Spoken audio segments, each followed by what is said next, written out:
Our boating mission is to revisit Haida Gwaii, the UNESCO World Heritage Site 100 miles off a rugged Canadian coastline.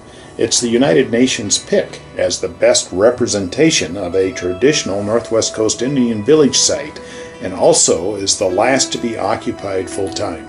It was abandoned after Europeans introduced epidemics to the Haida with no immunity. Haida were the raiders of the North American coast, making the Vikings look shipshod comparatively. They were the terror of all other tribes as they sped up and down the west coast in their powerful 60-foot canoes, plundering villages, killing many, and carrying the women and children off to slavery.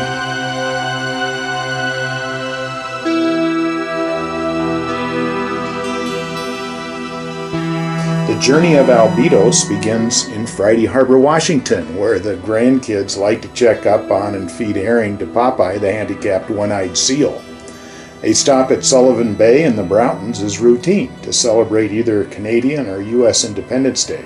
We did both this year, then cruised onward to Cape Caution, where Captain Vancouver almost lost one of his ships, thus the Cape's name. It's also the dividing line between social marina-to-marina cruisers and more serious skippers and crew with a sense of adventure. It's here where the most beautiful coastline in the world begins, depending upon the skipper's taste, of course. The beaches are from either jagged rock, sand, or human-made shell middens. The big challenge is crossing the Hecate Strait. It abuts the North Pacific Ocean seabed that's 10,000 feet deep, but rises upward steeply to only 200 in the strait. This transition creates breaking waves traveling into the Hecate to near 100 feet high when an ebb drives against southwest winds off the North Pacific Ocean. Haida culture outlasted most others by at least 2,000 years before the European diseases reduced the population from about 20,000 to 600. This sudden reduction caused Haida culture to collapse. Without a written language, stories were passed down telling of morality, property rights, respect for elders, how to collect and store food, how the tides came to be, detailed seafaring knowledge, and everything else needed to survive. Are those bare footprints straight ahead? Yeah, I don't think I want to go back there. Yep. Yeah, those are big footprints.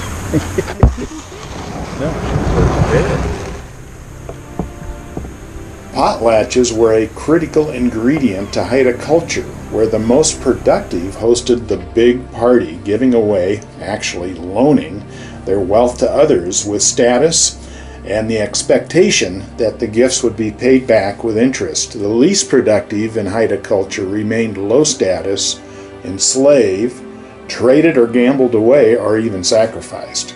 There was much to be said for the old system, which was a great stimulus for encouraging individual enterprise. To ensure genetic diversity and for other political reasons, Eagle Clan members always married Raven Clan members and vice versa. Faraway coastal tribes also provided genetic diversity via Haida slave-taking. Technical abilities to cross the Hecate Strait by the Haida-built 60-foot or longer canoes was without rivalry, leaving the coast natives without any means of revenge. When we crossed in 2013 on our Nordhaven 40, the mighty cedar war canoe of 250 years ago was gone.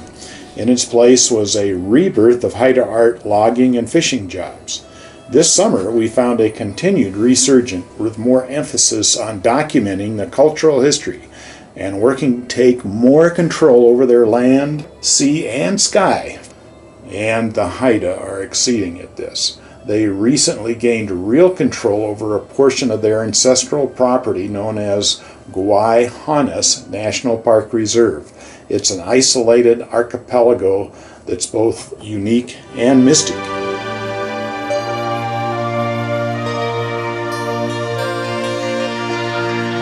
The crossing is long and rain squalls are frequent this time of year. as we pointed Albedos eastbound to cross, it's a 10-hour run we're not likely to enjoy.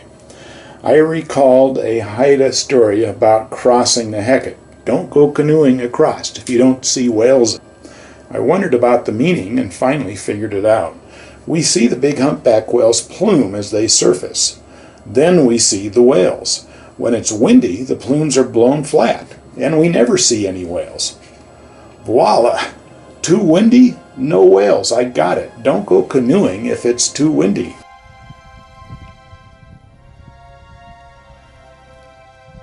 Capable digital radar locked onto a target behind, traveling towards us at 7 knots. Linda and I saw nothing astern, noting only that the lowland valleys of Gwaii had disappeared over the horizon. The radar's computer continued to show a large boat making for our position. We picked up our speed to 8 knots, and the mysterious radar turned away. We're glad to be heading back to civilization. The hazards orbit mostly around 4 issues: low visibility in rain and fog, tidal currents to 20 knots, tidal amplitudes to 23 feet, and areas of incomplete or inaccurate cartography. And finally, Haida attacks on vessels transiting their waters, leaving the men dead and the women and children enslaved. A century or so ago, fortunately. It's all part of the adventure.